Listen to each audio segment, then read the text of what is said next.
ఇప్పుడు కురిసిన వర్షం అన్నగారు మన మీద కురిపించిన పూల వర్షం రాబోయే రోజుల్లో ఎలక్షన్ బాక్సుల్లో కురబోతున్న ఓట్ల వర్షం మన ప్రీతమ నేత తెలుగుదేశం పార్టీ రథసారథి ఈ రాష్ట్రానికి ఉజ్వల భవిష్యత్తు కల్పించబోతున్న మహానాయకుడు చంద్రబాబు నాయుడు గారికి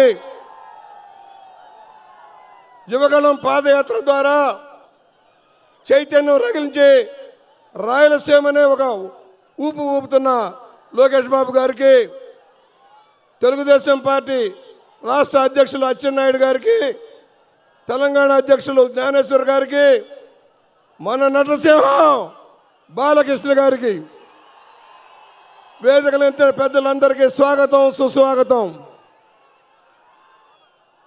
ఈరోజు అన్నగారి శత జయంతి ఉత్సవం, 100 సంవత్సరాల చరిత్ర, తెలుగువారి గుండెల్లో శాశ్వతంగా నిలిచిపోయే ముద్ర వేసిన మహానాయకుడు నందమూరి తారక రామారావు గారు. ఆయనకి ఈ గడ్డంటే ప్రేమ. నన్నయ్య తెలుగు భాషకు నుడికారం చుట్టిన నేల ఇది. కందుకూరి వీరేశలింగం పంతులు గారు సంఘ సంస్కరణ ద్వారా మహిళా పీఠాన్ని సాధించిన నేల ఇది.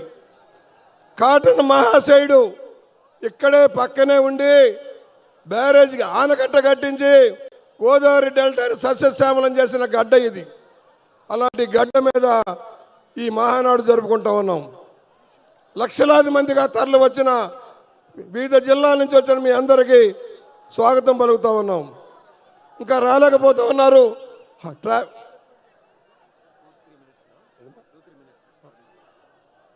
ఎక్కడికక్కడే ట్రాఫిక్ ఆగిపోయింది. దయచేసి వచ్చిన వాళ్ళు జాగ్రత్తగా సర్దుకోండి. అన్నగారు మనందరికీ ఆదర్శం ఇచ్చారు, ఆవేశం ఇచ్చారు, తెలుగు భాషకి తెలుగు జాతికి గౌరవం ఇచ్చారు. అలాంటి మహా వ్యక్తిని మనం ఇవాళ స్మరించుకుంటా ఉన్నాం. ఒక నటుడుగా ఎవరు ఎదిగిన మహానాయకుడు, అనేక వివిధ పాత్రల ద్వారా సమాజ సేవ చేసిన వ్యక్తి, రాజకీయ నాయకుడిగా అనితరమైన అనేక నిర్ణయాలు చేసి ఎక్కడా కూడా అవినీతి మత్స అంటని మహానాయకుడు, దేశ రాజకీయాలని నేషనల్ ఫ్రంట్ ద్వారా చక్రం తిప్పిన వ్యక్తి. అలాంటి వ్యక్తికి ఘనంగా నివాళులు అర్పిస్తూ ఈ రోజున రాష్ట్ర పరిస్థితి ఒకసారి చూద్దాం. ఒక్కసారి అన్నారు ఈ కొంక, ఈ జగన్ కొంక, నేను గ్రామసింహం అంటాడు.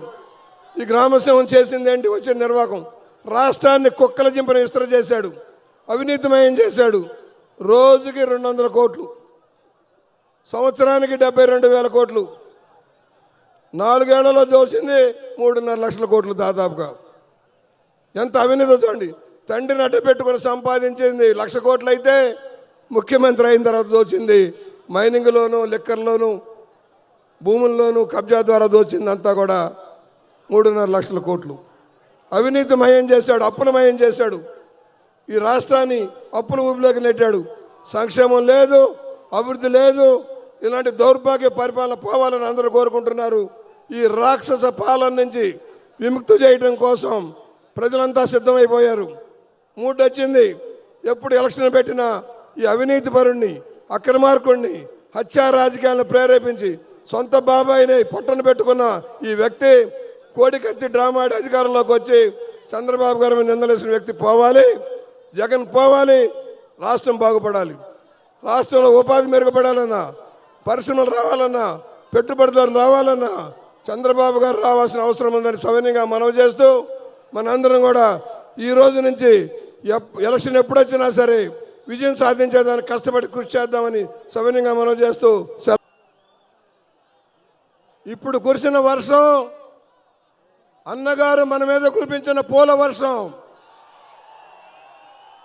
రాబోయే రోజుల్లో ఎలక్షన్ బాక్సుల్లో కురబోతున్న ఓట్ల వర్షం మన ప్రీతమ నేత తెలుగుదేశం పార్టీ రథసారథి ఈ రాష్ట్రానికి ఉజ్వల భవిష్యత్తు కల్పించబోతున్న మహానాయకుడు చంద్రబాబు నాయుడు గారికి యువగణం పాదయాత్ర ద్వారా చైతన్యం రగిలించి రాయలసీమనే ఒక ఊపు ఊపుతున్న లోకేష్ బాబు గారికి, తెలుగుదేశం పార్టీ రాష్ట్ర అధ్యక్షులు అచ్చెన్నాయుడు గారికి, తెలంగాణ అధ్యక్షులు జ్ఞానేశ్వర్ గారికి, మన నటసింహం బాలకృష్ణ గారికి, వేదికలంచిన పెద్దలందరికీ స్వాగతం, సుస్వాగతం. ఈరోజు అన్నగారి శత జయంతి ఉత్సవం, 100 సంవత్సరాల చరిత్ర, తెలుగువారి గుండెల్లో శాశ్వతంగా నిలిచిపోయే ముద్ర వేసిన మహానాయకుడు నందమూరి తారక రామారావు గారు. ఆయనకి ఈ గడ్డంటే ప్రేమ. నన్నయ్య తెలుగు భాషకు నుడికారం చుట్టిన నేల ఇది. కందుకూరి వీరేశలింగం పంతులు గారు సంఘ సంస్కరణల ద్వారా మహిళా పీఠాన్ని సాధించిన నేల ఇది. కాటన్ మహాశయుడు ఇక్కడే పక్కనే ఉండి బ్యారేజ్కి ఆనకట్ట కట్టించి గోదావరి డెల్టాని సస్యశ్యామలం చేసిన గడ్డ ఇది. అలాంటి గడ్డ మీద ఈ మహానాడు జరుపుకుంటా ఉన్నాం. లక్షలాది మందిగా తరలి వచ్చిన వివిధ జిల్లాల నుంచి వచ్చిన మీ అందరికీ స్వాగతం పలుకుతూ ఉన్నాం. ఇంకా రాలేకపోతూ ఉన్నారు.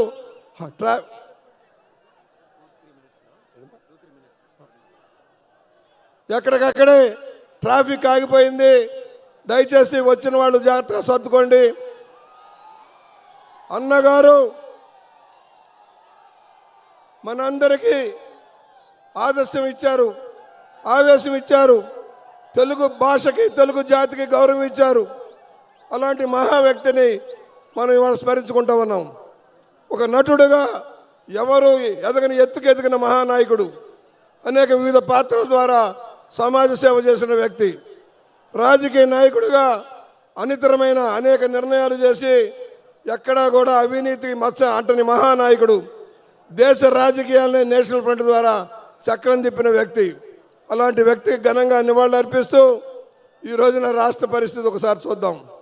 ఒక్కసారి అన్నారు ఈ కొంక, ఈ జగన్ కొంక, నేను గ్రామసింహం అంటాడు. ఈ గ్రామసింహం చేసింది ఏంటి? వచ్చిన నిర్వాహకం. రాష్ట్రాన్ని కుక్కల జింపన విస్తర చేశాడు, అవినీతిమయం చేశాడు.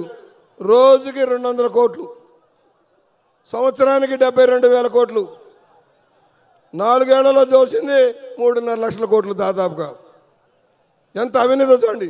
తండ్రిని అడ్డ పెట్టుకుని సంపాదించింది 1,00,000 కోట్లు అయితే, ముఖ్యమంత్రి అయిన తర్వాత దోచింది మైనింగ్లోను, లిక్కర్లోను, భూముల్లోనూ కబ్జా ద్వారా దోచింది అంతా కూడా 3.5 లక్షల కోట్లు.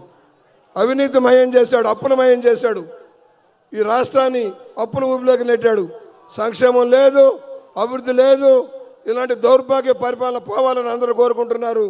ఈ రాక్షస పాలన నుంచి విముక్తి చేయడం కోసం ప్రజలంతా సిద్ధమైపోయారు. మూడు వచ్చింది. ఎప్పుడు ఎలక్షన్ పెట్టినా ఈ అవినీతి పరుణ్ణి, అక్రమార్కుణ్ణి, హత్యా రాజకీయాలను ప్రేరేపించి సొంత బాబాయిని పొట్టను పెట్టుకున్న ఈ వ్యక్తి కోడికత్తి డ్రామా ఆడి అధికారంలోకి వచ్చి చంద్రబాబు గారి మీద నిందలేసిన వ్యక్తి పోవాలి, జగన్ పోవాలి, రాష్ట్రం బాగుపడాలి. రాష్ట్రంలో ఉపాధి మెరుగుపడాలన్నా, పరిశ్రమలు రావాలన్నా, పెట్టుబడిదారులు రావాలన్నా చంద్రబాబు గారు రావాల్సిన అవసరం ఉందని సవినయంగా మనవి చేస్తూ, మనందరం కూడా ఈ రోజు నుంచి ఎలక్షన్ ఎప్పుడొచ్చినా సరే విజయం సాధించేదానికి కష్టపడి కృషి చేద్దామని సవినయంగా మనవి చేస్తూ సెలవు.